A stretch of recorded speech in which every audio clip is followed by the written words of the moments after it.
একটু ভালো করে হাদিসটা খেয়াল করেন, তিরমিজি শরীফের হাদিস। আল্লাহর নবী বলেন 6 প্রকার মানুষের উপরে সব সময় আল্লাহর লানত, বরদোয়া, অভিশাপ, এবং আল্লাহ ঘৃণা করেন এদেরকে। এমনকি কিয়ামতের ময়দানে আল্লাহ তাদের দিকে তার কুদরতি চোখ দিয়ে তাকাবেন না। তিনি যে তার বান্দা বান্দি ছিলেন ওই দিকে কোনোদিন তার মুখ দিয়ে উচ্চারণও করবেন না। যদিও কথাগুলো ছোট ছোট, কিন্তু ভালো করে মেলান আমার জীবনে আছে কিনা। 1 নম্বরে যারা দান করে খোটা দেয়, কথা বুঝতেছেন? 6 প্রকার মানুষের ওপরে আল্লাহর লানত, আল্লাহর অভিসম্পাত, আল্লাহ ঘৃণা করেন তাদের, কিয়ামতেও তাদের দিকে তাকাবেন না। প্রথম নম্বরে যারা দান করে খোটা দেয়। আপনি দান না করেন অসুবিধা নেই, কিন্তু দান করার পরে যদি কেউ খোটা দেয় আল্লাহর কাছে এটা ঘৃণিত মানুষ হয়ে যায়।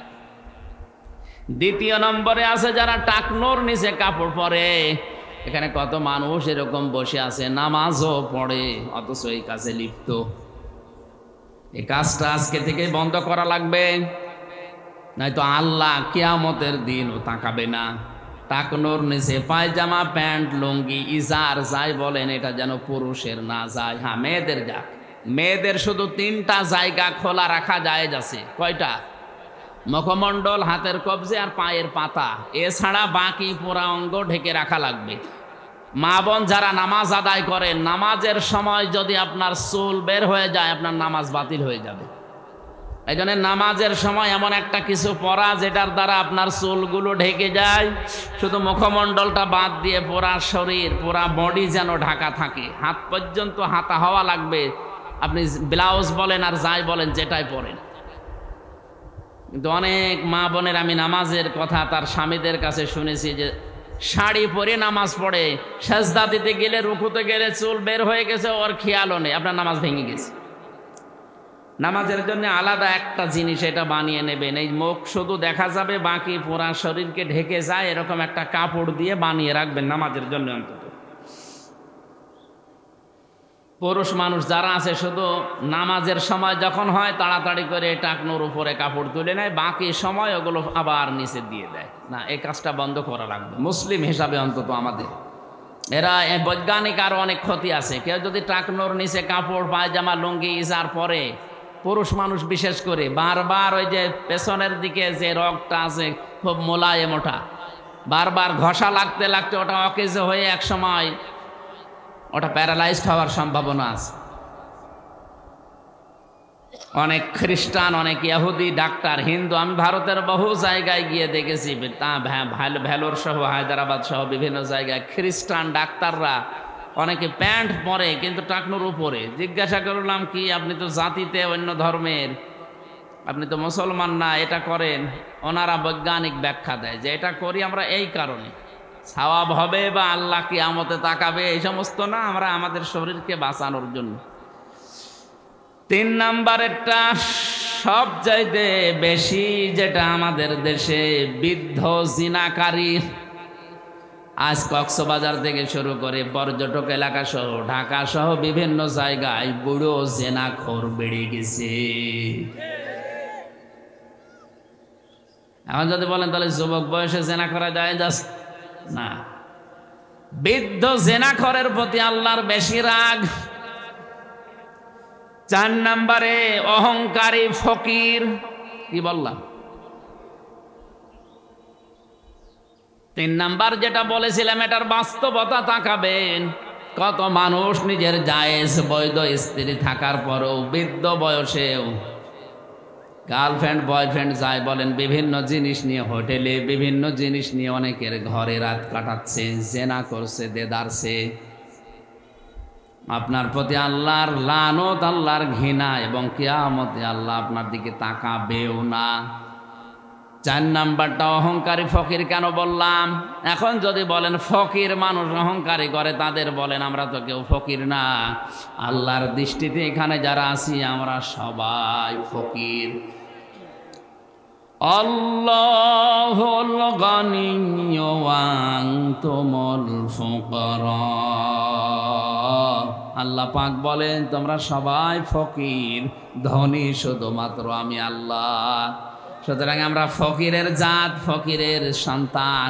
আমাদের অহংকার থাকলে আল্লাহ পাক ঘৃণা করবেন, তাকাবেন না। 5 নাম্বারটা মিথ্যাবাদী প্রেসিডেন্ট, শাসক। প্রথম নাম্বারে তো বলেছিলাম, কথা বললে যারা মিথ্যা কথা বলে এদের উপরে আল্লাহর লানত, আল্লাহর ঘৃণা, কিয়ামতে আল্লাহ তাকাবে না। 6 নাম্বারের পয়েন্ট আবার রিপিট করে দিয়েছে, আলাদা কিছু মানুষের নাম যারা শাসক, যারা শাসক গোষ্ঠীতে আছে, যারা প্রেসিডেন্ট, রাষ্ট্রপতি, বড় বড় জায়গায় যারা আছে, এরা যদি মিথ্যা কথা বলে নিজের সাথে, জাতির সাথে, কিয়ামতে আল্লাহ এদের দিকে তাকাবেই না। জোরে বলেন নাউজুবিল্লাহ। কিচ্ছু যদি না পাই দুনিয়ায়, আমি যে নবীজির উম্মত, বিশ্ব নবীকে আমি সব জায়গায় মেনে চলতে পারছি, অন্য কাউকে আমি মানি না, এটা যদি আপনি সত্যি দেখাতে পারেন, আপনার জীবন ধন্য। কোরআনে কারিমে রব্বুল আলামিন বলেন, কুল ইন কুনতুম তুহিব্বুনাল্লাহা ফাত্তাবিউনি ইউহিব্বুকুমুল্লাহ ويغفر لكم ذنوبكم والله غفور رحيم। সূরা আলে ইমরানের 31 নম্বর আয়াত। এতদিন আপনি শুনেছেন, একটু নতুন ভাবে শোনেন। আজকে আধুনিক যে তাফসিরগুলো এখন বের হচ্ছে, এখান থেকে সামারাইজ করে আমি একটা তথ্য এখান থেকে পেয়েছি। খেয়াল করে শোনেন, কোরআনের কোনো কথা যদি কেউ খেয়াল করে মনোযোগ দিয়ে শোনে, 500 রাকাত নফল নামাজের সওয়াব হয়।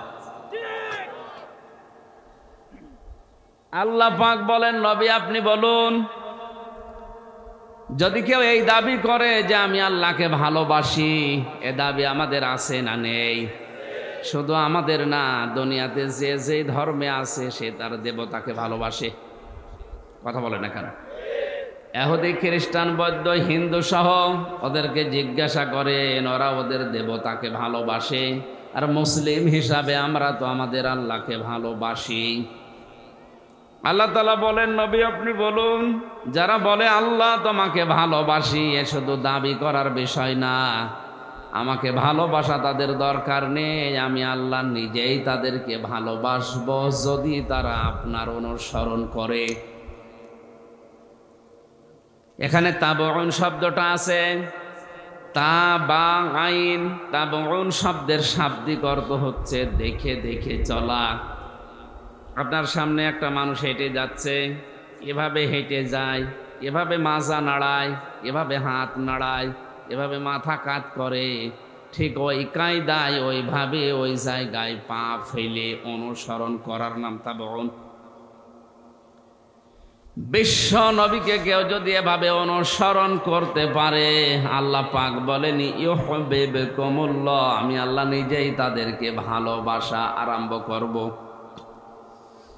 যারা আলেম আছেন তাদেরকে এবার বলছে, কেউ যদি নবীজির অনুসরণ আরম্ভ করে, আল্লাহ তাকে ভালোবেসেছেন না বাসবেন? কথা বোঝার চেষ্টা করে। আমার তো চিল্লানোর অভ্যাস নেই, আমি এগুলো পারিও না। আমি কোরআনে কারিম এবং হাদিস যতটুকু পড়েছি, নরম ভাবে ঠান্ডা মাথায় বোঝানোর চেষ্টা করি। মানুষের এইটা যদি ঠিক হয়, বাকিগুলো ঠিক হয়ে যাবে। আর এইটা যদি ঠিক না হয়, তামাম দুনিয়া ঠিক হলেও সম্ভব না। এই জন্য এটা ঠিক করা দরকার। ইউহিব্বু, এটা মজারে, বর্তমান, ভবিষ্যৎ, প্রেজেন্ট, ফিউচার। আল্লাহ তাআলা কিন্তু মাঝি বা অতীতের শব্দ দেননি।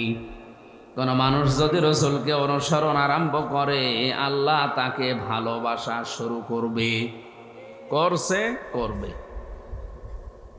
এখান থেকে প্রমাণ হয়, যারা এখনো পর্যন্ত রাসূলের আদর্শ অনুসরণ আরম্ভ করেনি, আল্লাহ তাদেরকে ভালোবাসা শুরু করেনি।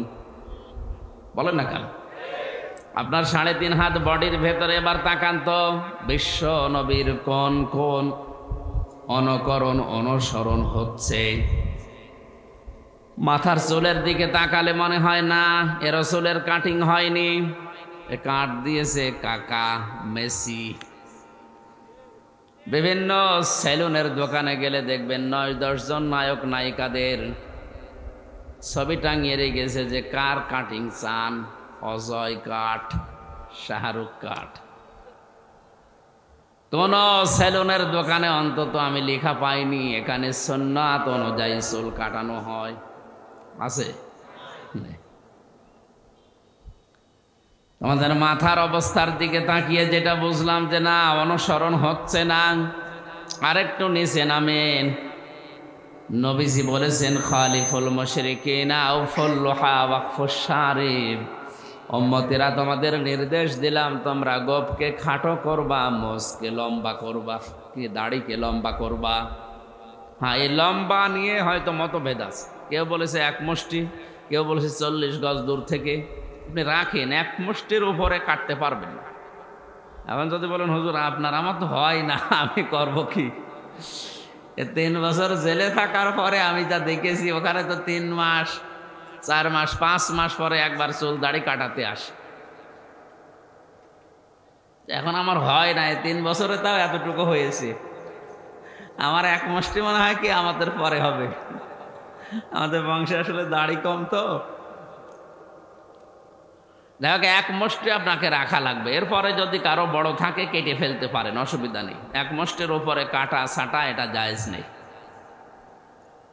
হারাম কোনো বিষয় বলতে হলে তাহলে শরীয়তের দলিল লাগবে। তার কোনো বিষয়কে হারাম বলতে হলে 3টা বিষয় লাগে। কয়টা? এই 3টা শর্ত যদি পাওয়া না যায় তাহলে আন্দাজে যে কোনো জিনিসকে হারাম বলা ঠিক না। আর এদেশে তো যা দেখে তাই হারাম বলে। এই জন্য আলোচক যারা আলোচনা করেন তাদেরকে বলছি, আলেম হন আর গায়রে আলেম হন, কোনো জিনিস হারাম বলার আগে একবারেই আপনি হারাম হারাম বলে দেবেন। দেখবেন যে ওই 3টা শর্ত ওর ভেতরে আছে কিনা। 1 নম্বরে ওটা অশ্লীল হওয়া লাগবে। কি হওয়া লাগবে? বলেন বলেন। অশ্লীল হওয়া লাগবে, উশৃঙ্খল অশ্লীল এরকম কোনো কিছু যদি থাকে তার ভেতরে। 2 নম্বরে ওটা নাপাক হওয়া লাগবে, অবৈধ হওয়া লাগবে। 3 নম্বরে ওটা ক্ষতিকারক হওয়া লাগবে নিজের শরীর, পরিবার, সমাজ এবং রাষ্ট্র এবং মানবতার জন্য। যদি ক্ষতিকারক হয় তাহলে কয়টা বিষয় পেলাম? 1 নম্বরে ক্ষতিকারক মনে করে, 2 নম্বরে অশ্লীল, 3 নম্বরে অবৈধ বা নাপাক। এই যে অনেকে বিড়ি হারাম বলে না, চট্টগ্রাম আর সিলেটে বিড়ি হারাম বলা ঝামেলা, কারণ এ দেশের ইমামরাও বিড়ি খায়। এগুলো আমাদের খুলনা বরিশাল বিভাগে একটু ঝামেলা আছে। ওই এলাকায় যদি কেউ বিড়ি খায় তারে ইমামতি করা তো দূরের কথা, ওরে মসজিদ ঝাড়ু দিতেও দেবে না। চট্টগ্রাম বা সিলেটে আমি দেখেছি অনেক ইমাম বিড়ি খেতে খেতে ফেলে দিয়ে মুখটা কলি করে নামাজে দাঁড়িয়ে গেল। আল্লাহু আকবার। তা হারাম বলার জন্য যে বিড়ি বললাম হারাম, কয়টা জিনিস বললাম হারামের জন্য? একটু মিলান তো, 3টা আছে কিনা? এটা কি নাপাক? নাপাক নাকি? না, 1 নম্বরটা নেই। 2 নম্বরে উশৃঙ্খল, অশ্লীল। বিড়ি খেলে কেউ অশ্লীলতা করে, উশৃঙ্খলতা করে। 3 নম্বরে এটা ক্ষতিকারক। এটা এইটা আছে, তাও 7 বিজ্ঞান প্রমাণ করেছে 7 রকমের জিনিসের ভেতরে আছে। যদিও বিড়ি খাওয়ার জন্য আমি উদ্বুদ্ধ করছি না, কারণ এটা বানানোর জন্য যে জিনিস ব্যবহার করা হয় তামাক, এটা তৈরি হয় আবার কুষ্টিয়াতে। এ তো আমরা দেখি এই ভেড়ামারা, দৌলতপুর, মিরপুরে যারা চাষ করে এ শোকাতে দেয়, ছাগলে পর্যন্ত খায় না। দুনিয়াতে শুধু একটা গাছই মনে হয় আছে যে ছাগল মুখ দেয় না, তামাক। ওর কোনো বেড়া দেওয়া লাগে না, যেখানে সেখানে বনে দিলে বা লাগিয়ে দিলেই হয়ে যায়, কারণ কিছু খায় না তো। এরপরে এগুলো যখন শোকাতে দেয় রোদের ভেতরে, যখন বিড়ালে পোশাক পায়খানা করে কুকুরে, এটা ঝাড়া দিয়ে আসল যেটা ওইটা পাঠিয়ে দেয় আকিস গ্রুপে। ওদের রংপুরে আছে, ওদের ফ্যাক্টরি, ওই জায়গায় পাঠিয়ে দেয় আসলগুলো। আর নকল যেগুলো ওই ঝোরঝোরে পড়ে থাকে, যেগুলোর ভেতরে মাল মশলা লেগে আছে, ওইটা দিয়ে এই গরিব মানুষের বিড়ি এটা বানায়, আকিস বিড়ি, আরো বিভিন্ন নাম আছে, আমি নাম নাই নিলাম। এইগুলো বানিয়ে মানুষের কাছে দেয়, আর গরিব তো বিড়ি ছাড়া তো সিগারেট কিনতে পারবে না। এইটা আরামে টান দেয়, শোক টান, বলে আমার টেনশন কমতেছে। বিড়ি খেলে টেনশন আরো বাড়ার কথা, কারণ একেবারে কিছু যদি না হয় অন্তত হার্ট নষ্ট হবে। কি নষ্ট হবে? তাহলে বোঝা যাচ্ছে এটা ক্ষতিকারক, মানুষের মানব দেহের অনেকগুলো ক্ষতি হয়, ক্যান্সার হওয়ার সম্ভাবনা আছে। এরপরে মানুষের মুখ তো গন্ধ হয়, আশা করছি ছেড়ে দেবেন। মস বড় থাকলে সমস্যা আছে। অনেকে এতটুকু শুনেছি যে মসের পানি যদি কেউ খেয়ে ফেলে এটা মাকরু হয়। কি হয়? আপনি জেনে শুনে অন্তত এই মাকরু কাজ করবেন না। অন্তত 7 দিন বা 10 দিন পরে পরে মসটা ছোট করে ফেলবেন। একেবারে চেঁচে ফেলা ঠিক না, তাহলে ত্বকের ক্ষতি হয়। জেলখানায় ব্লেড দেওয়া নিষেধ। এখন যদি বলেন হুজুর 3 বছর আপনি কি করলেন, আমি চেঁচে ফেলতাম, কারণ উপায় নেই। ওখানে রেজার দেওয়া হয়, ব্লেড দেয় না। আগে দিত। আমরা যাওয়ার পরে একটা লোক নাম হোসাইন, ওর বউ মার্ডার করা মামলা নিয়ে এসেছে। ওরে তো ফাঁসির আদেশ দিয়েছে, এরপরে এখন যাবজ্জীবন 30 বছর জেল খাটা লাগবে। এই লোকটারে ব্লেড দিয়েছে, ওর প্যানিস কেটে ফেলে দিয়েছে। জেলার আর সোফার পরের দিন এসে বলছে, হ্যাঁ ব্লেড দেওয়ার কাজ করার জন্য আমরা ব্লেড দেই, আর ও জিনিস কেটে ফেলে দিয়েছে, ব্লেড আর দেওয়া যাবে না। ওই দিন থেকে ব্লেড নিষিদ্ধ, ব্লেড আর দেয় না। আমাদের এই 10 দিন 15 দিন পর একবার এই যে দাড়ি গোব মোস যাই বলেন এটা চাষার জন্যে এই রেজার দেয়, ওয়ান টাইম 15-20 মিনিটের জন্য দেয়, শেষ করার পরে আবার ওরা কেড়ে নিয়ে নেয়। এখন ওই জায়গায় যেহেতু উপায় ছিল না, এই কারণে আমাদের এটা চেঁচে ফেলা লাগতো 15 দিন বা 20 দিন পরে একবার। কিন্তু বাইরে এসে একেবারে চেঁচে ফেলা ঠিক করেন যতটুকু পারেন। কিন্তু দাড়িটা আপনার এই যে থুতনির নিচে যে অংশটা, এটা দাড়ির অংশ নয়। কেউ যদি রাখতে পারেন, না রাখলেও গোনা হবে না। দাড়ির অংশ হচ্ছে এই কানের লতির নিচ থেকে শক্ত জায়গাটুকু, এখান থেকে শুরু করে শক্ত জায়গা একেবারে এই মুখের নিচ পর্যন্ত। এই যে সওয়াল যেগুলো আছে এগুলো দাড়ির অংশ নয়। কেউ যদি কাটতে চান এগুলো, এই নরম জায়গাগুলো চেঁচে ফেলতে পারেন, কিন্তু এইগুলো চাচতে পারবেন না। আমি তো কথা বোঝাতে পেরেছি? দাড়ি রাখতে হবে এই নিচের এই জায়গাটুকু। কেউ যদি না রাখেন, এই যে আপনি এটুকু না রাখলেও গোনা হবে না, রেখে দিয়েছেন অসুবিধা নেই। এগুলো রাখলে পুরুষের মতো লাগে, আবার একেবারে না রাখলে মাকন্দ বা মহিলাদের মতো লাগবে। আপনি রাখেন যদি রাখতে চান, অসুবিধা নেই। কিন্তু এই শক্ত জায়গাটুকু দাড়ির অংশ, এগুলো কাটতে পারবেন না। আমি কত কথা বোঝাতে পারলাম?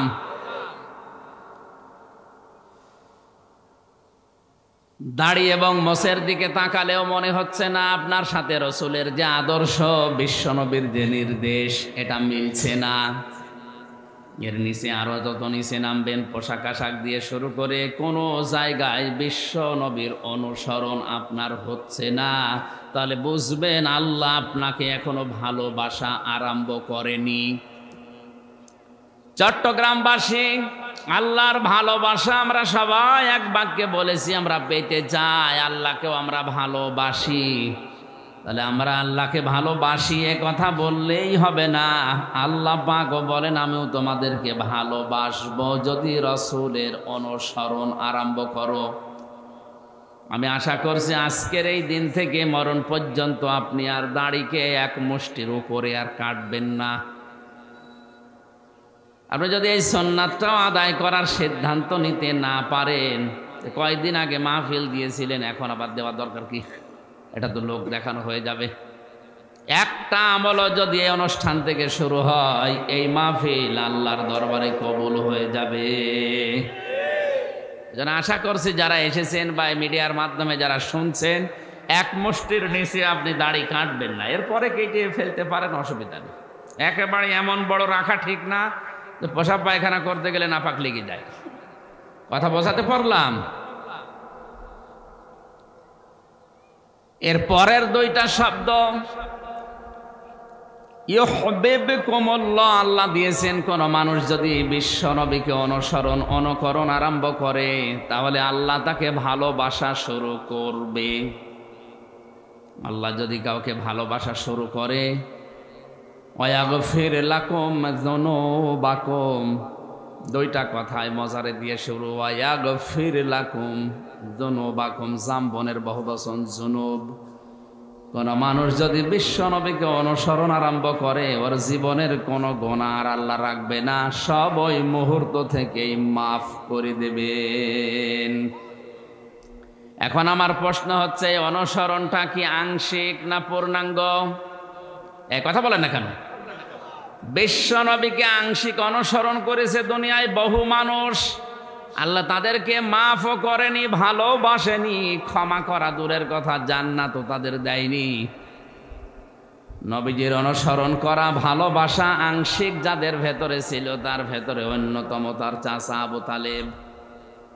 জীবনে এত বেশি ভালোবাসা আর কেউ দিয়েছে আমি অন্তত তার জীবনে পাইনি। আবু তালিব নিজের সন্তান আলীকে দূরে দূরে রাখতো, বিশ্ব নবী ভাইয়ের ছেলে হওয়ার পরও কাছে কাছে রেখে দিত।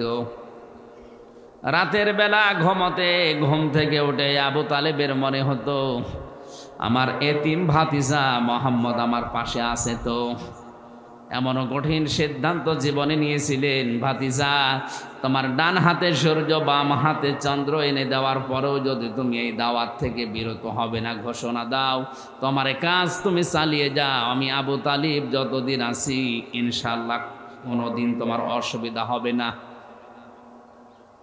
এরকম রিস্ক নেওয়া মানুষ, অথচ এই লোকটা ভালোবাসা জীবনে দেয়নি তা না, বহু ভালোবাসা দিয়েছে রসুলকে।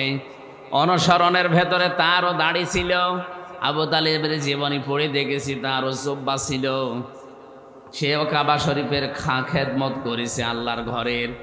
বিভিন্ন অনুকরণ হয়েছে, কিন্তু পূর্ণাঙ্গ না, আংশিক। কারণ বিশ্বনবীর রাজনৈতিক জীবন সে মানত না। আজও দুনিয়াতে বহু মানুষ এমন আছে আংশিক অনুসরণ করে আর বাকিটা না করেই মনে করছে আমি আল্লাহর ভালোবাসা পেয়ে গেছি, আল্লাহ আমাকে মাফ করে দেবে, জান্নাতে দিয়ে দেবে। সম্ভব না। আপনাকে মাফ করতে হলেও আবু তালিবকেও মাফ করা লাগবে। এখন যদি বলতেন তার ইমান ছিল না, তে আপনার ইমানের অবস্থা কি? আমার ভাইরা, এখন থেকে যদি আমি পরিপূর্ণ অনুসরণ আরম্ভ করি, এই আয়াত অনুযায়ী আল্লাহ আমাকে এখন এই ভালোবাসা আরম্ভ করবে। কথা বলেন এখন। আমি যদি পরিপূর্ণটা অনুসরণ করার সিদ্ধান্ত না নিয়ে আংশিক করি,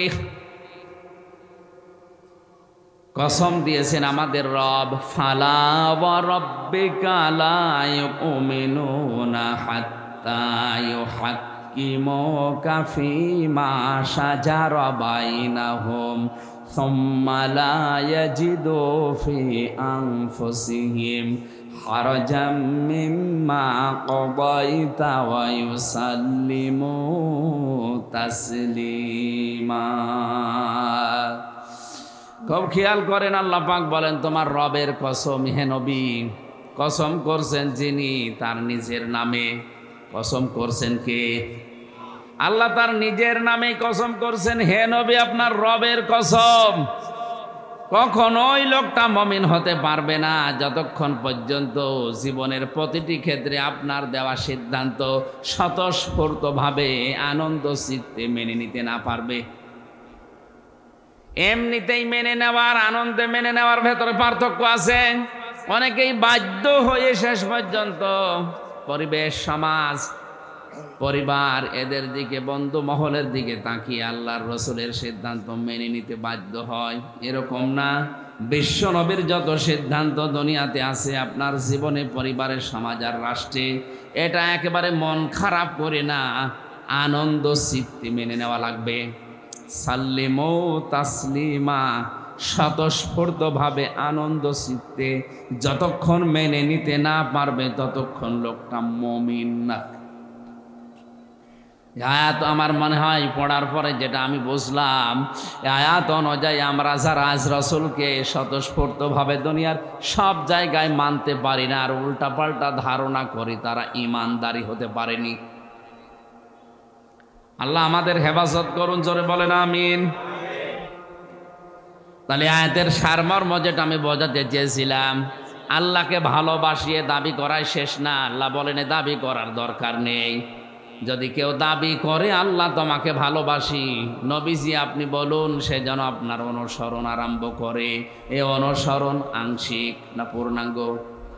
আরো জোরে বলেন, বলেন বলেন।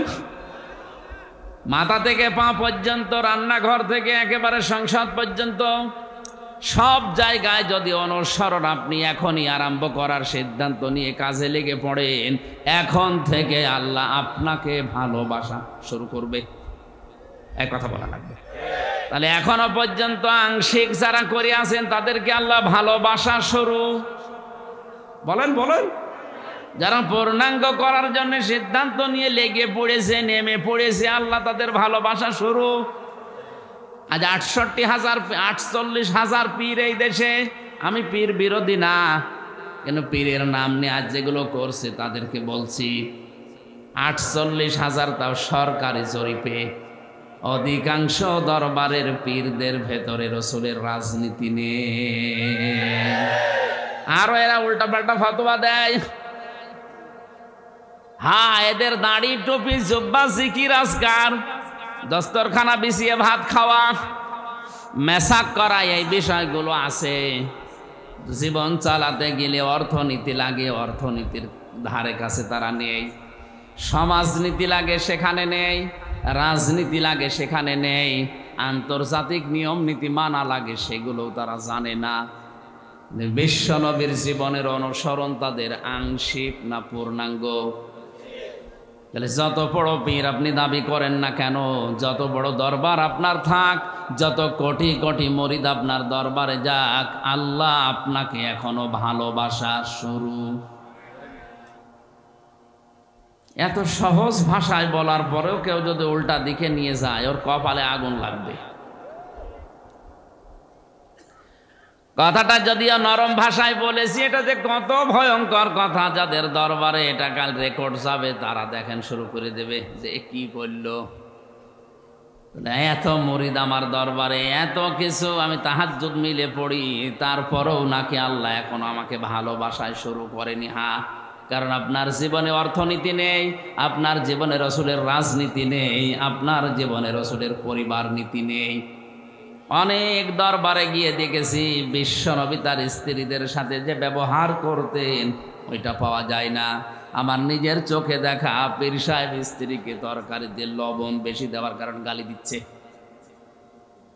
অথচ আল্লাহর নবী বলেন কোনদিন আমার স্ত্রীদেরকে খাবারের ব্যাপারে গালি দেওয়া তো দূরের কথা, বিশ্বনবী কোনদিন খাবারের ভুলও ধরতেন না, দোষও বের করতেন না। হযরতে আয়েশা বলেন আমার স্বামী যুদ্ধের ময়দান থেকে ফিরে এসে দেখে আমি তো ছোট মানুষ, রুটি তৈরি করছিলাম, রুটি একটা বানিয়ে রাখি, ছাগল এসে নিয়ে চলে যায়। রোদের ভেতরে প্রচন্ড রোদ ছিল, এই জন্য আমি গরমে ঘরমাত্ম হয়ে এমনকি ক্লান্ত হয়ে কখন যে ঘুমিয়ে পড়েছি আমি নিজেও টের পাইনি। বিশ্বনবী এসে দেখলেন আমি ঘুমিয়ে গেছি।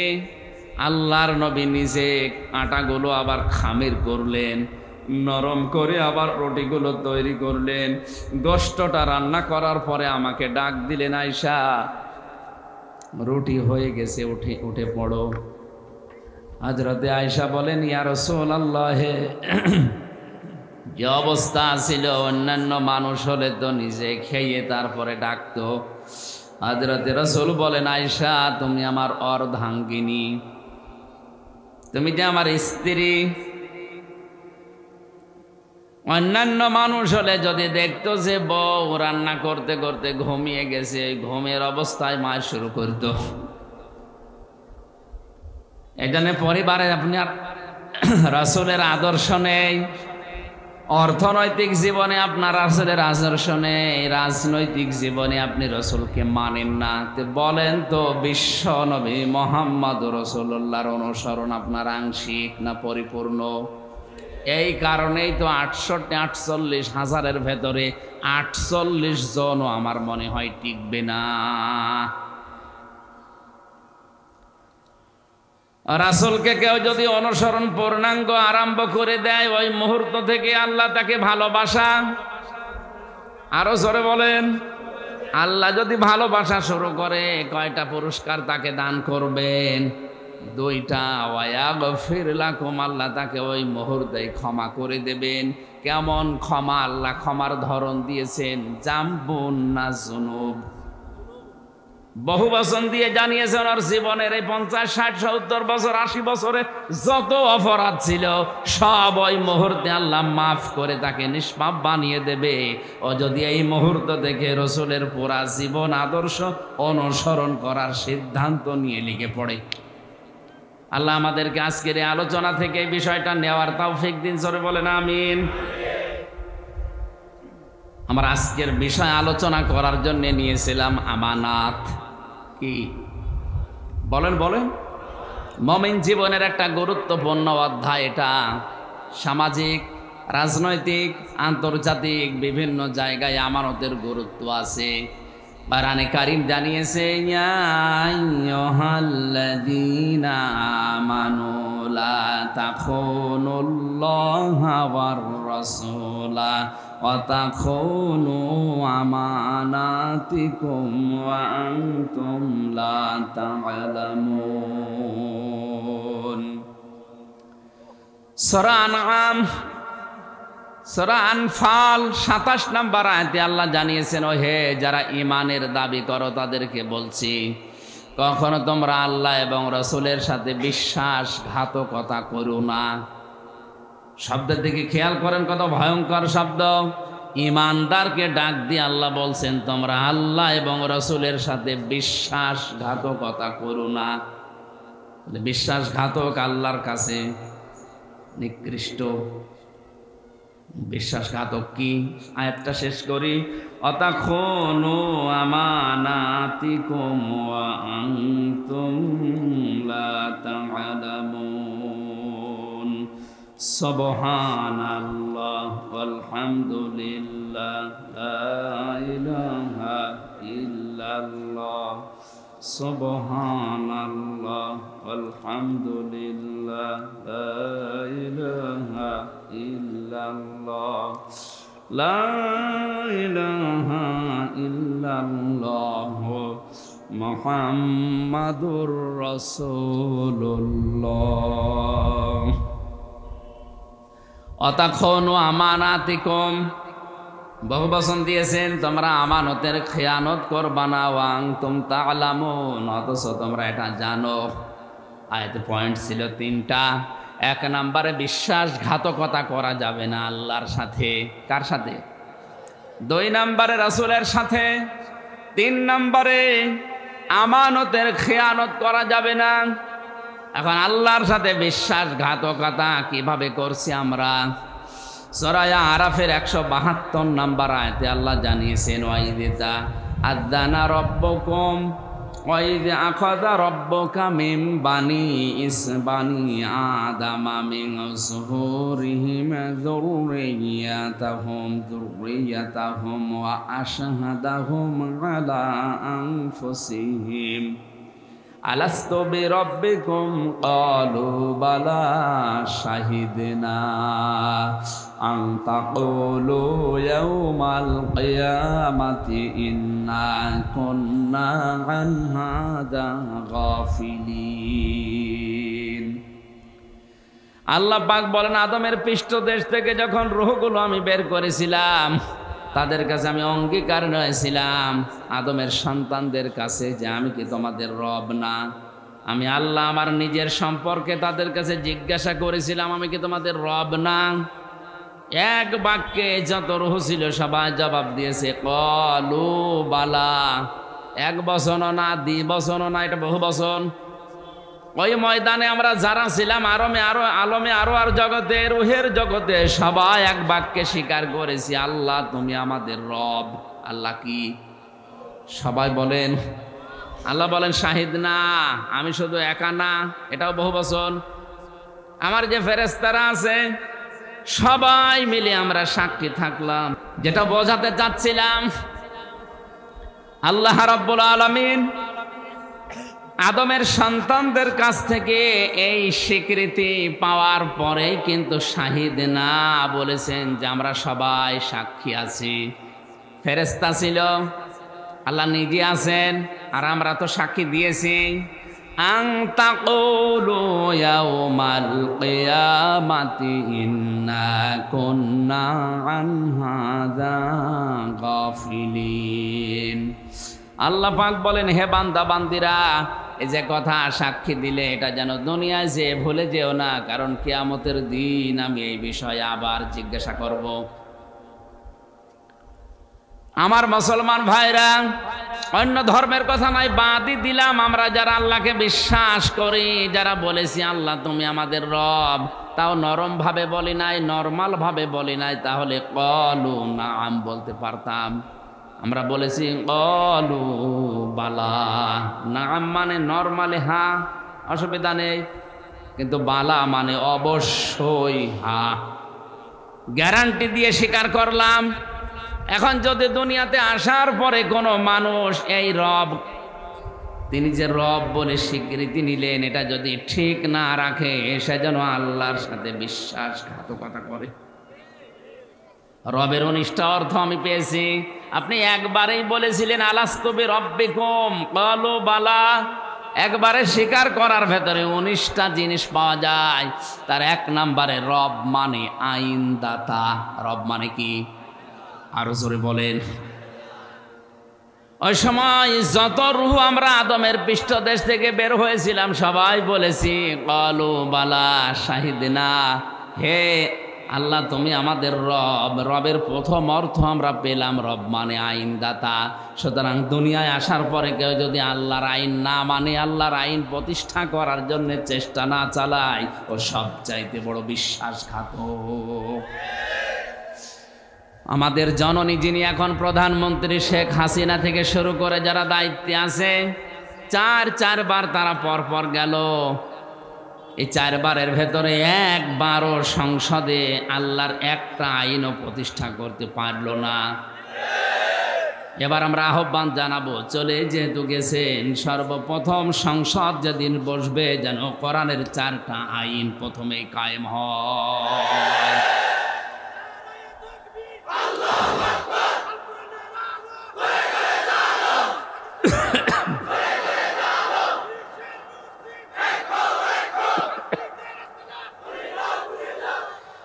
কোরআনে কারীম জানিয়েছে, কোন মুসলমানকে যদি আল্লাহ ক্ষমতা দান করে, আল্লাযীনা ইম্মাক্কান্নাহুম ফিল আরদি ইয়াকামুস সালাতা ওয়া আতাবুজ যাকাতা ওয়া আমারু বিল মা'রুফি ওয়া নাহাউ আনিল মুনকার ওয়া লিল্লাহি আকিবাতুল উমুর। সূরা হজের 41 নম্বর আয়াতে আল্লাহ ঘোষণা দিয়েছেন। এটা আমি প্রধানমন্ত্রী সহ যারা মন্ত্রী পরিষদ কালকে মনে হয় গঠন হয়ে গেছে, না আজকে হচ্ছে, 300-র উপরে যারা এমপি হয়ে গেলেন, ইমানের দায়িত্ব অনুযায়ী, মানবতার দায়িত্ববোধ নিয়ে আপনারা যেহেতু দায়িত্বে গেছেন, এই মুহূর্ত থেকে সংসদের প্রথম অধিবেশনে 4টা কাজ আপনারা বিল পাশ করবেন। 1 নম্বরে নামাজ কায়েম করা লাগবে রাষ্ট্রীয়ভাবে। এটার পক্ষে আছে না নেই?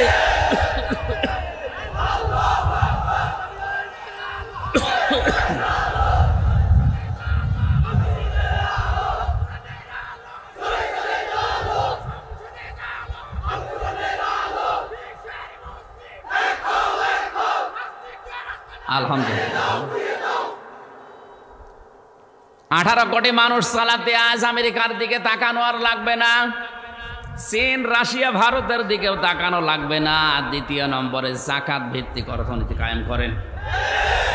আমি শুধু সাতক্ষীরা জেলার কলারোয়া থানার একটা রিপোর্ট পেয়েছিলাম জেলখানায় বসে। ওই রিপোর্টে জেনেছিলাম ওই থানার ভেতরে যতগুলো ব্যাংক আছে, এই ব্যাংকগুলোতে যে টাকা পড়ে আছে, এই টাকাগুলো যদি শুধু যাকাত আদায় করে সরকার, তাহলে ওই থানায় যারা আছে তাদের চলার জন্য 4 আনা পয়সাও ভিক্ষা করা লাগবে না। সাতক্ষীরা বাংলাদেশের খুব উন্নত জেলা না, ওটা গরিব এলাকা। ওরা মাছের ঘের দিয়ে জীবন চালায়। চট্টগ্রাম তার চাইতে অনেক উন্নত। এরকম বড় বড় উন্নত জেলাগুলো বাংলাদেশে আছে। এই জেলার বিভিন্ন জায়গায় যে ব্যাংকগুলো আছে, কিচ্ছু করা লাগবে না, পরামর্শ দেওয়া দরকার। দিচ্ছি যারা দায়িত্বে আছেন 1734 জন মানুষ। এই বাংলাদেশ চালাচ্ছে এখন মাত্র 1734 জন মানুষ। 18 কোটি মানুষকে যারা কন্ট্রোল করছেন, জাকাত ভিত্তিক অর্থনীতি কায়েম করে দেন। সংসদের প্রথম অধিবেশনে বিলটা পাশ করেন। 300 এমপি যদি এক বাক্যে হা বলে দেয়, পাশ হয়ে যাবে। এটা যিনি সর্বপ্রথম শুরু করবেন, কিয়ামত পর্যন্ত যদি এটা বাংলাদেশে থাকে, ও কিয়ামত পর্যন্ত কবরে বসে জাকাতের এই সওয়াবগুলো পেতেই থাকবে। দেখি কেউ করে কিনা। ভালো কাজগুলোর আদেশ করবে, অন্যায় কাজগুলো বন্ধ করে দেবে। এই 4টা আদেশ আগে সংসদে পাশ করা দরকার। এটা মুসলমানকে ক্ষমতায় দিলে তাদের দায়িত্ব দিয়েছেন কে? 50 বছর হয়ে গেল আমরা স্বাধীন হয়েছি, ঘুরে ফিরে মুসলমানই প্রধানমন্ত্রী, মুসলমানই রাষ্ট্রপতি হয়, কিন্তু একবারও এই 4টা আদেশ আমরা পাইনি। আশা করছি এবার পাবো। বলছেন না? এই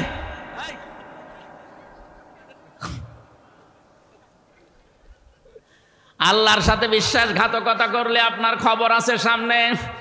আয়াতের পরবর্তীতে এমন এমন শাস্তির কথা আল্লাহ দিয়েছেন। 2 নম্বর, রাসূলের সাথে যেন বিশ্বাসঘাতকতা না হয়।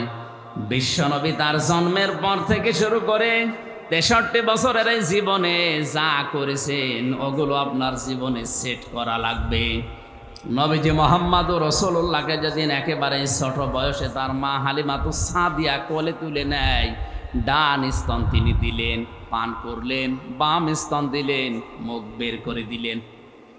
সিরাত ইবনে হিশাম লিখেছে, 1 বার 2 বার 3 বার মুখ লাগানোর পরেও তিনি যখন বের করে দেন, চোখের ইশারা দিয়ে ছোট মোহাম্মদ যেন মা হালিমাকে বোঝাতে চায়, ও দুধ মা, জোর করেন কেন? ডান স্তন আমার অধিকার ছিল, আমি পান করেছি। আমি জানি আমার দুধ ভাই আব্দুল্লাহ আছে, সাইমা আছে, আমার বোন। বাকি স্তনটা এটা আমার হক, অধিকার না, এটা আমার দুধ ভাই আব্দুল্লাহর অধিকার। দুনিয়াতে তো আমি ভাইয়ের হক নষ্ট করার জন্য আসি না, এসেছি ভাইয়ের হক ফিরিয়ে দেওয়ার জন্যে। যেই নবী মায়ের কোলে বসে ভাইয়ের হক নষ্ট করে না, সেই নবীর উম্মত আমরা এখন যারা দাবি করছি, যত বড় হচ্ছি ভাইয়ের হক মারার জম হচ্ছি। অনেক ভাই এখানে বসে আছে, কায়দা করে নিজের নামে ভাইয়ের সম্পদগুলো জাল দলিল করে লিখে নেয়। মানুষের জমিন ফাঁকি দেওয়া লোক যদি এখানে থাকেন, কেউ ভাই, কেউ বোন, কেউ ছেলে মেয়ে, যাই হোক, আর অন্যের কথা তো বাদ দিলাম, আপনজনদের ভেতরে নিজের ভাই, নিজের বোন, নিজের ছেলে মেয়ে, এদের সম্পদ যদি কেউ আত্মসাৎ করে থাকেন, জমি জায়গা ফাঁকি দিয়ে থাকেন, যতদিন ওইটা ফেরত না দেবেন ততদিন আপনার ফরজ কোনো ইবাদত কবুল হবে না। 2 নম্বরে, আপনি যখন মারা যাবেন, এ জমি ফেরত না দেওয়ার কারণে আপনি বেঈমান হয়ে মরবেন, আপনার নামাজ রোজায় কাজ হবে না। শরিক ফাঁকি দেওয়া লোক আছে কিনা আমি একটু দেখতে চাই, হাত তোলেন তো। একজন না, এ মনে হয় এ ময়দানে নেই। হ্যাঁ, আপনি কি বোঝেন কিছু, নাকি আবেগে হাত তুলে ফেলেছে? 2টা শাস্তির কথা বললাম না, যে ফরজ ইবাদত কবুল হবে না, আর মরণের সময় ঈমান নসিব হবে না, বেঈমান হয়ে মরবে যারা শরিক ফাঁকি দেয়। শরিক ফাঁকি বোঝেন আপনারা?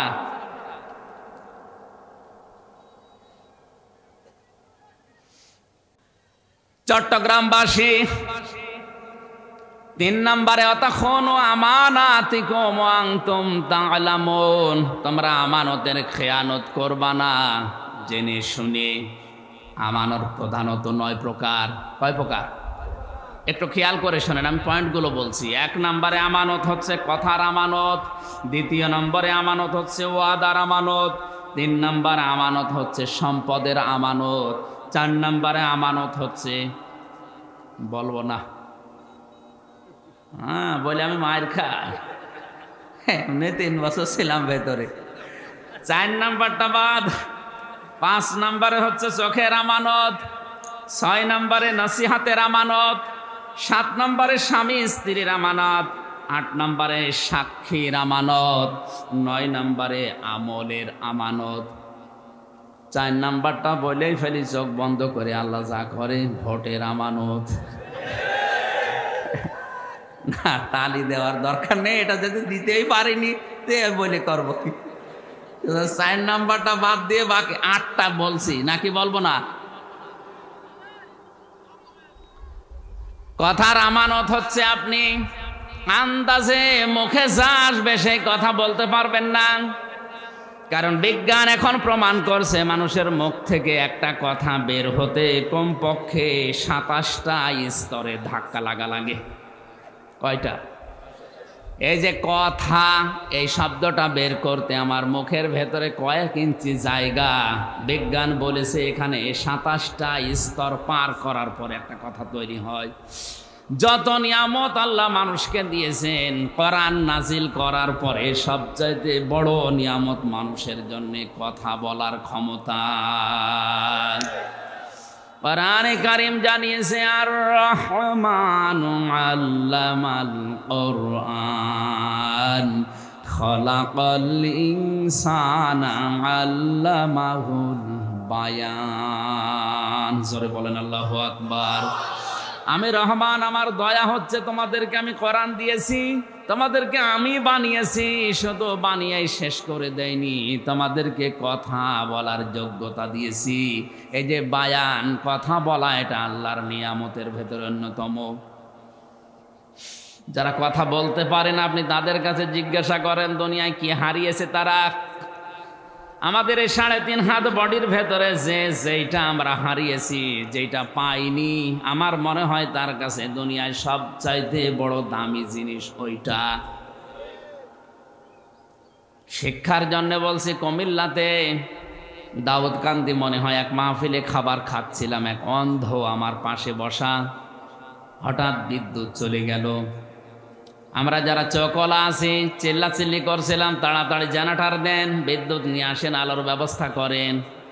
পাশ থেকে অন্ধ আমার হাত চেপে ধরে বলছে, হুজুর মাত্র 2 মিনিট কারেন্ট চলে গেছে, আপনারা চিল্লাচ্ছেন, অথচ আজ 42 বছর আমার জীবনে কোনো কারেন্ট নেই। আজ 42টা বছর আমার জীবনে তো বিদ্যুৎ নেই। বিদ্যুৎ কখন আসে কখন যায় আমি জানি না, মাত্র 2 মিনিটে আপনারা চিল্লান। বলেন তো আমি দুনিয়ায় কি হারিয়েছি? এর চাইতেও কথা বলার যে এটা আরো বড় নিয়ামত। মনের ভাষাগুলো, মনের কথাগুলো সঠিকভাবে সাজিয়ে গুছিয়ে বলতে পারে যে সৃষ্টি, তার নাম মানুষ। দুনিয়ার কোনো সৃষ্টি এভাবে মনের কথাগুলো সাজিয়ে বলতে পারে না। সুতরাং কথার আমানত কি? মুখে যা আসবে আপনি তাই বলতে পারবেন না। কথা বলতে হলে অবশ্যই হিসাব করা লাগবে। কথাটা কিন্তু রেকর্ড হচ্ছে। কি হচ্ছে বলেন বলেন? আল্লাহ রাব্বুল আলামিন কোরআনে কারিমে সূরা কফের ভেতরে জানিয়েছে, মানুষ এমন কোনো কথা মুখ দিয়ে বের করে না যেটা আমার ফেরেশতারা লিখে রাখে না। সুতরাং মুখে যা আসবে তাই বলবেন, আপনার এই কথার জবাব দেওয়া লাগবে। আজকে হাদিস পড়ছিলাম সকালবেলা, আল্লাহ পাক সবচাইতে বেশি ঘৃণা করেন 6 প্রকার মানুষকে। কয় প্রকার বলেন বলেন? 6 প্রকার মানুষকে আল্লাহ সবচাইতে বেশি ঘৃণা করেন। আমি লিখে এনেছি হাদিসটি। এই 6 প্রকার মানুষের ভেতরে সবচাইতে বেশি আল্লাহর কাছে ঘৃণিত তারা যারা কথা বললে মিথ্যা কথা বলে। জোরে বলেন নাউজুবিল্লাহ। আল্লাহর কাছে সবচাইতে বড় ঘৃণিত তারা যারা কথা বললেই মিথ্যা কথা বলে। সুতরাং মিথ্যা কথা যারা বলেন এটা এই মুহূর্তে বন্ধ করা লাগবে। আল্লাহর কাছে সবচাইতে বড় ঘৃণিত এবং এই 6 প্রকার মানুষের উপরে আল্লাহ নিজে লানত দেয় সব সময়। একটু ভালো করে হাদিসটা খেয়াল করেন, তিরমিজি শরীফের হাদিস। আল্লাহর নবী বলেন 6 প্রকার মানুষের উপরে সব সময় আল্লাহর লানত, বরদোয়া, অভিশাপ এবং আল্লাহ ঘৃণা করেন এদেরকে। এমনকি কিয়ামতের ময়দানে আল্লাহ তাদের দিকে তার কুদরতি চোখ দিয়ে তাকাবেন না। তিনি যে তার বান্দা বান্দি ছিলেন ওই দিকে কোনোদিন তার মুখ দিয়ে উচ্চারণও করবেন না। যদিও কথাগুলো ছোট ছোট, কিন্তু ভালো করে মেলান আমার জীবনে আছে কিনা। 1 নম্বরে যারা দান করে খোটা দেয়, কথা বুঝতেছে? 6 প্রকার মানুষের ওপরে আল্লাহর লানত, আল্লাহর অভিসম্পদ, আল্লাহ ঘৃণা করেন তাদের, কিয়ামতেও তাদের দিকে তাকাবেন না। 1 নম্বরে যারা দান করে খোটা দেয়। আপনি দান না করেন অসুবিধা নেই, কিন্তু দান করার পরে যদি কেউ খোটা দেয় আল্লাহর কাছে এটা ঘৃণিত মানুষ হয়ে যায়। 2 নম্বরে আছে যারা টাকনোর নিচে কাপড় পরে। এখানে কত মানুষ এরকম বসে আছে, নামাজও পড়ে অথচ এই কাজে লিপ্ত। এই কাজটা আজকে থেকে বন্ধ করা লাগবে, নয়তো আল্লাহ কিয়ামতের দিনও তাকাবে না। টাকনোর নিচে পায়জামা, প্যান্ট, লুঙ্গি, ইজার যাই বলেন এটা যেন পুরুষের না যায়। হ্যাঁ, মেয়েদের যাক। মেয়েদের শুধু 3টা জায়গা খোলা রাখা যায় আছে। কয়টা? মুখমণ্ডল, হাতের কবজি আর পায়ের পাতা। এছাড়া বাকি পুরা অঙ্গ ঢেকে রাখা লাগবে। মা বোন যারা নামাজ আদায় করেন, নামাজের সময় যদি আপনার চুল বের হয়ে যায় আপনার নামাজ বাতিল হয়ে যাবে। এই জন্য নামাজের সময় এমন একটা কিছু পরা যেটার দ্বারা আপনার চুলগুলো ঢেকে যায়, শুধু মুখমণ্ডলটা বাদ দিয়ে পুরা শরীর, পুরা বডি যেন ঢাকা থাকে। হাত পর্যন্ত হাতা হওয়া লাগবে। আপনি ব্লাউজ বলেন আর যাই বলেন যেটাই পরেন। কিন্তু অনেক মা বোনের আমি নামাজের কথা তার স্বামীদের কাছে শুনেছি যে শাড়ি পরে নামাজ পড়ে, সেজদা দিতে গেলে, রুকুতে গেলে চুল বের হয়ে গেছে, ওর খেয়ালও নেই, আপনার নামাজ ভেঙে গেছে। নামাজের জন্য আলাদা একটা জিনিস এটা বানিয়ে নেবেন। এই মুখ শুধু দেখা যাবে, বাকি পুরা শরীরকে ঢেকে যায় এরকম একটা কাপড় দিয়ে বানিয়ে রাখবেন নামাজের জন্য। অন্তত পুরুষ মানুষ যারা আছে শুধু নামাজের সময় যখন হয় তাড়াতাড়ি করে টাকনোর উপরে কাপড় তুলে নেয়, বাকি সময় ওগুলো আবার নিচে দিয়ে দেয়। না, এই কাজটা বন্ধ করা লাগবে মুসলিম হিসাবে অন্তত আমাদের।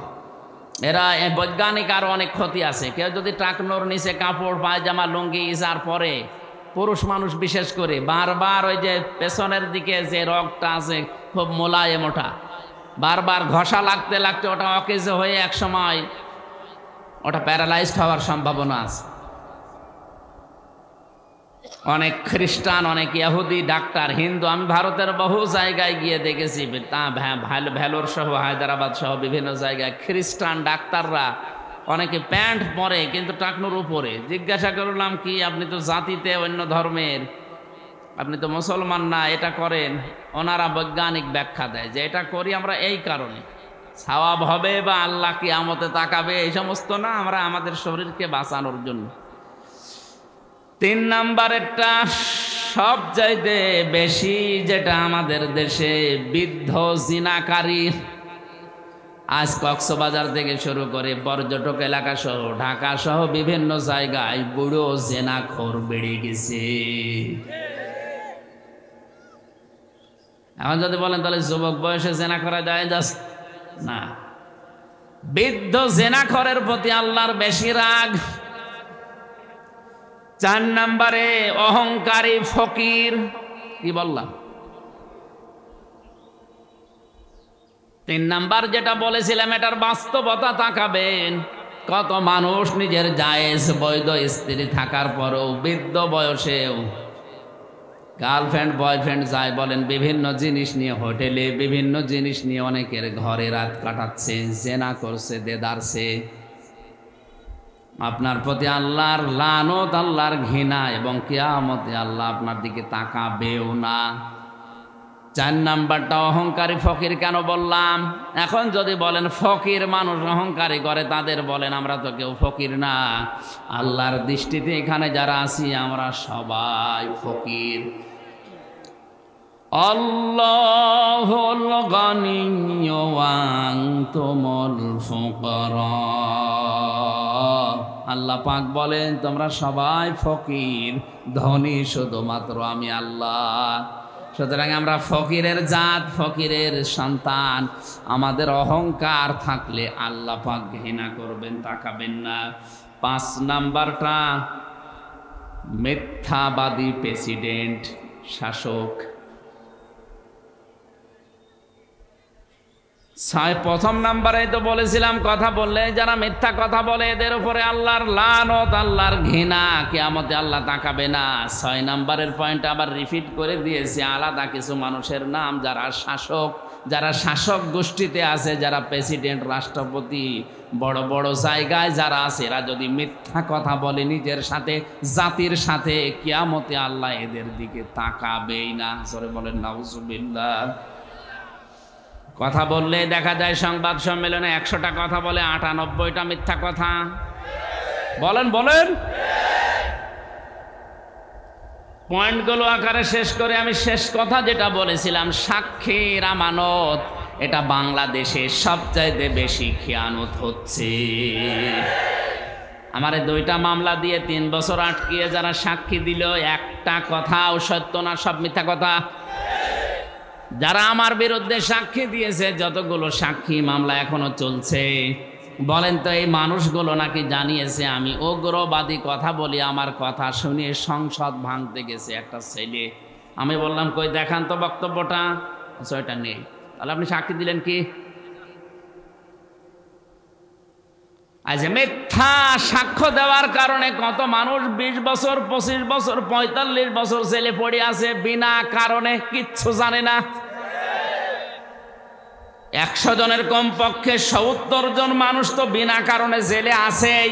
আমি এই 3 বছরে যেটা দেখেছি, হ্যাঁ 30 ভাগ অপরাধী আছে, এটা আমিও মানি, কিন্তু 70 জনই বিনা কারণে কিছুই জানে না।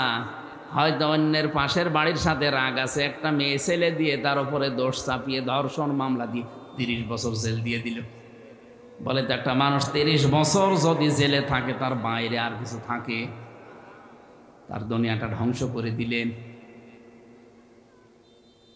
মিথ্যা সাক্ষ্যর ব্যাপারে কোরআন এবং হাদিসে যত আয়াত আমি পড়েছি, আশ্চর্য লাগে। মিথ্যা সাক্ষী এত ভয়ঙ্কর, এটা দুনিয়াতে যারা মিথ্যা সাক্ষ্য দেবে, কিয়ামতের দিন আল্লাহ পাক হাজার হাজার সাক্ষী তার বিরুদ্ধে জোগাড় করবেন।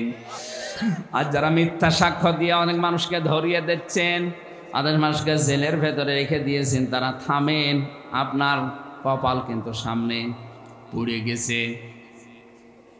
শেষ কথা ছিল এই সমস্ত জায়গার আমানত, এই মেম্বারগুলো, এই মঞ্চগুলো, মসজিদ থেকে শুরু করে বিভিন্ন যে মঞ্চগুলো তৈরি হয়, মেম্বারগুলো তৈরি হয়, এখানের আমানত, এই আমানতগুলোর দায়িত্ব আমাদের পালন করা দরকার। আমাদেরকে আমানতগুলো পালন করতে দেন। যারা পালন করতে দেন না, তারা আল্লাহর ভাষায় বিশ্বাসঘাতক হিসাবে পরিণত হবেন। আমাদের অন্তত বলতে দিন যে কথাগুলো সঠিক, কোরআন এবং হাদিস থেকে। এই মেম্বারে, এই মঞ্চে দাঁড়িয়ে যেন জনগণকে বলতে পারি, এই কথাগুলো বলার মতো পরিবেশ সৃষ্টি করে দিন। আপনি আরো বাধা দিয়ে বন্ধ করে দিচ্ছেন। আল্লাহ বাস্তবে আমাদেরকে, আমি বিস্তারিত ব্যাখ্যার দিকে যেতে পারছি না, মাগরিবের পরে আলোচনা আছে কক্সবাজার শহরে, এই জন্য তাড়াতাড়ি করছে। মাত্র 2 ঘন্টা আছে, তো 2 ঘন্টা লাগবে যেতে। এটা 1 ঘন্টা খানিক কথা বলার জন্য নিয়েছিলাম, 1 ঘন্টা 20 মিনিট হয়ে গেছে। আজকের মতো মাপ চেয়ে শেষ করে দিচ্ছি। কালকে মাহফিল আছে এই পাশে 2 কিলোমিটার দূরে। কোন জায়গায়? প্রেমবাজার। আহা, এই জায়গায় যাবেন কালকে রাত্রে, মনে হয় নাকি আমার কয়টায়? আসর থেকে মাগরিব পর্যন্ত। ওখানেও তো সময় কম দিয়েছে, 1-2 ঘন্টা দিলে ভালো হয়। কালকে একটা নতুন বিষয় নিয়ে ওখানে আলোচনা করব, সময় পেলে যাবেন। আমি আজকের মতো ফিলিস্তিনের মুসলমানদের জন্য, অসহায় মুসলমানদের জন্য দোয়ার মাধ্যমে শেষ করছি। একটু মুসলমানদের জন্য দোয়া হবে, বসেন।